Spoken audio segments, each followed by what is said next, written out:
10 Tips to Pass the Police Officer Test, presented by PoliceTestGuide.com.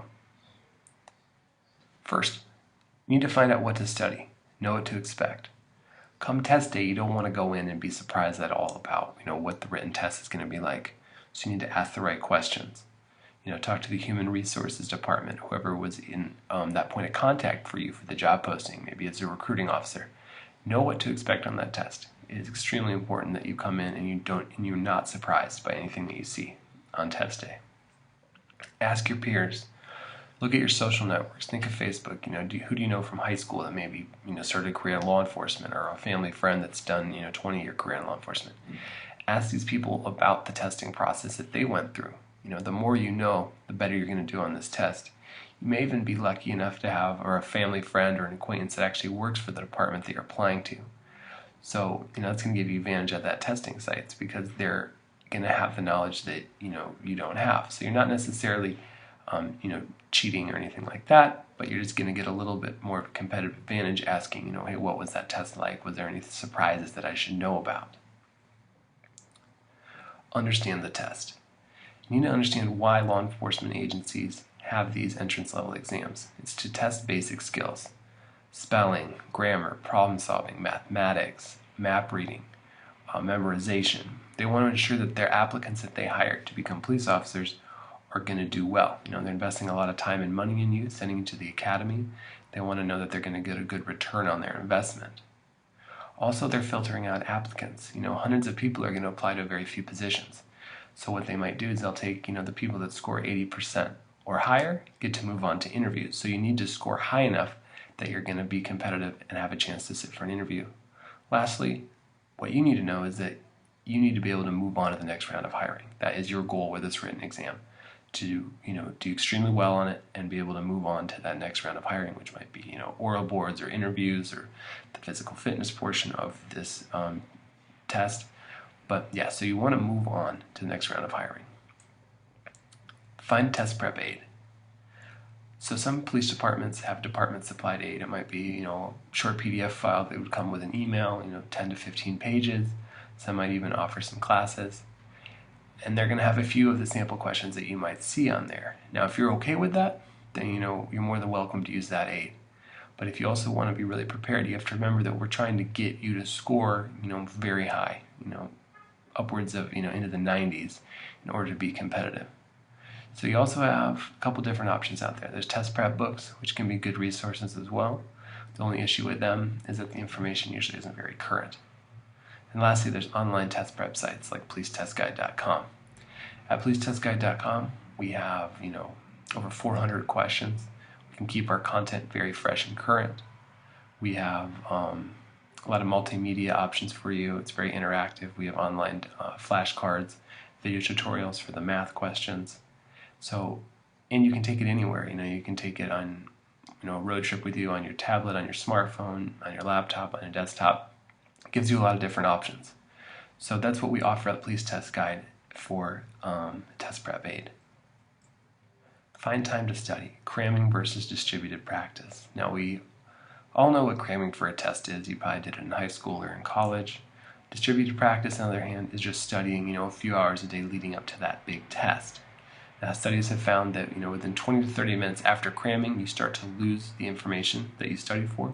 And then within 24 hours, your retention of that information you studied for drops even more drastically. So we encourage you, obviously, to study a couple hours a day if you can. Now, when you do study, make sure you're free of distractions. You don't have Facebook open, you don't have music on, the TV, YouTube going. And then lastly, just do it. This is your career. This is a career that's going to pay very well. It's got great benefits. You're going to make $50,000 to $60,000 a year at some point, and even more.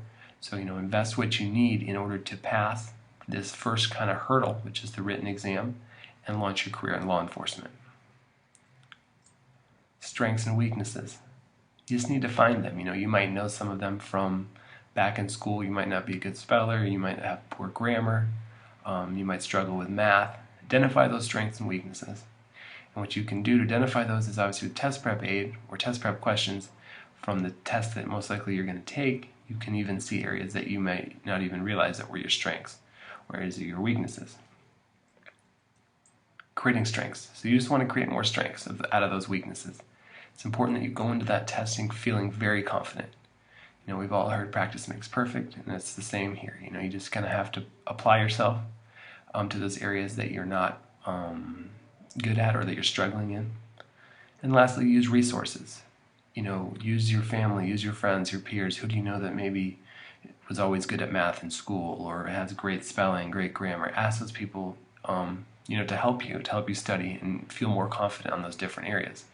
You want to make sure that you go in, with your weaknesses, at a passing level, generally 70% or higher. Rest the night before. It's important to get restful sleep the night before the test. Hopefully we're not cramming like we mentioned before. So you're looking for 7 to 8 hours of restful sleep. Eat brain food, meals high in protein. You don't want to go in there feeling weak. You want something that's going to give you energy through that test. Also, simply show up early. Don't be stressed by the time you get there. Know where the testing room is going to be. You might even want to check it out the night before. So when you get there that you're ready to go and you're feeling very confident. Manage time. Know the time limit. That's very important. Now, hopefully we found out the time limit back at tip 1 when we asked, but they should explain the time limit during the test there. It might be 45 minutes, an hour, hour and a half. Know your time limit. Then you're going to want to check the question count. It's very important to open that test to make sure that everything they told you was true or all your assumptions were correct. Flip that test open, look through there, see where the problem-solving type questions end and it becomes personality questions or behavioral questions. Those questions you're going to be able to do significantly faster than the math questions or the reading comprehension questions. And bring a watch. Make sure that you keep an eye on the time and that you're moving along quickly and managing that time correctly. And lastly, review your answers. If you study correctly, you should have time to spare on these exams. Review the answers that you think you weren't too sure on. Go back to the ones that maybe you circled and missed. But yeah, review the answers. Now, I'm not saying second guess yourself, but if there were questions that you didn't feel very confident on, just go back and review them. And lastly, ensure that you've transferred all the information over correctly. You generally have a test booklet and then your answer sheet. If you did skip a question, you want to make sure that you didn't get the answer off by one, thus creating answers. The last 20 answers of the test are all wrong because you skipped a question and you didn't realize it. So ensure that everything just got transferred over correctly. And that's kind of about it. It's simply follow these easy steps and you're going to pass that police officer test with flying colors and you'll start your career in law enforcement.